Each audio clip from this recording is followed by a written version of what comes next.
Hi, my name is Tim. I write for television. These are some of my thoughts.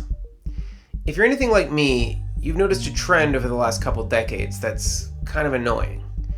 TV shows are acting more and more like movies. It seems whenever a show wants to be prestigious, the first thing they abandon is the idea of an episode. A contained story that takes 45 minutes to an hour and has a beginning, middle, and end. Streaming shows, prestige dramas, they've all shifted to a model where you watch 8 episodes before any plot lines actually resolve. It's not always a bad thing, but I find myself missing the joy of a contained episode. A lot of shows these days aren't really shows. They are an extremely long movie with a credit sequence every 50 minutes. And I think this damages the product. Look at Game of Thrones, for example.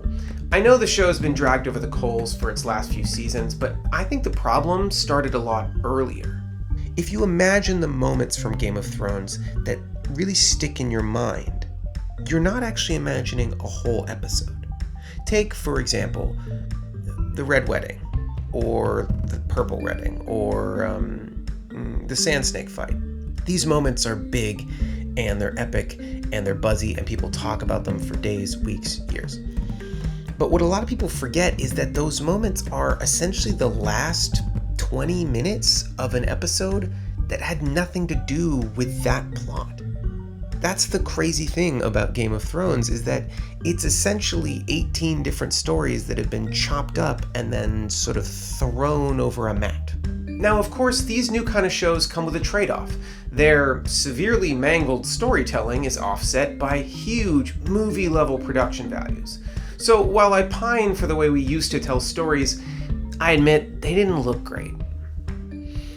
So what if I were to tell you that there's an old sci-fi show that has full, complete episodes, but it also looks great? It's called Farscape, and it kicks ass.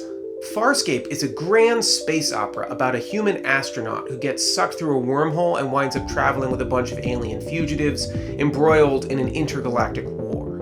The show starts out with a bunch of little adventures, but eventually builds to the kind of epic, larger narrative that you want from a space opera. Oh, also, the main character goes completely insane after the first season. The show looks great. The production design is terrific. The effects are mostly practical, which means they age really well. Farscape was made by the Henson Company, so the show is filled with delightful practical alien designs. I mean, look at this alien. Look at this alien, and this one, and this little guy, and this little freak. This show has so many cool alien designs that this alien right here, he's on screen for less than a minute and has no lines, and he still looks rad as hell. Farscape is a rare show because while it sticks to the self-contained episodic structure, no episode starts from scratch. If a character gets a cool gadget in one episode, that gadget will return and be used in the following episodes. If there's a subtle shift in the relationship between two characters, that new dynamic carries over and is built upon episode to episode. If they help someone escape from prison, that person just hangs around for a while. It has all the trappings of a long-form story, but it makes sure to have something entertaining and complete every week. And because it was made in the early 2000s, we get 22 episode seasons.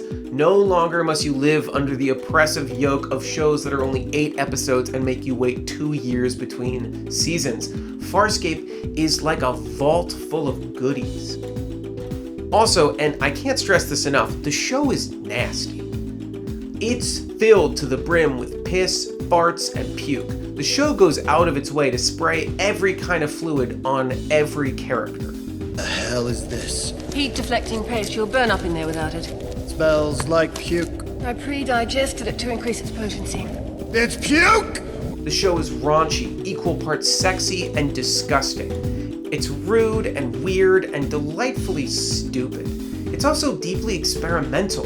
The episodic nature allows the show to pivot from one tone to another, allowing for some deeply heartbreaking moments between all the pissing and farting. Now, if you're thinking, hang on, a group of escaped prisoners who are dirty and irreverent, and one of them is a lost human, this is sounding a lot like Guardians of the Galaxy. You'd be right. Yeah, good artists copy. Great artists steal. James Gunn has admitted to taking inspiration from Farscape, and there's nothing wrong with that. If you came away from Guardians of the Galaxy thinking, man, I wish I could spend 4 seasons with these characters, well, you're in luck. Now, when I make a recommendation like this, I want to make sure I put in some caveats. This show won't be for everyone. Taste is subjective. I love this show, but you might not. So here's my advice on how to watch it. Watch the pilot. If you're still not sold, watch episode 4, where the crew gets access to a super weapon that makes you crazy, and a space priest deprograms an incel. If you are still not sold, feel free to make your way to the exits. This isn't your show.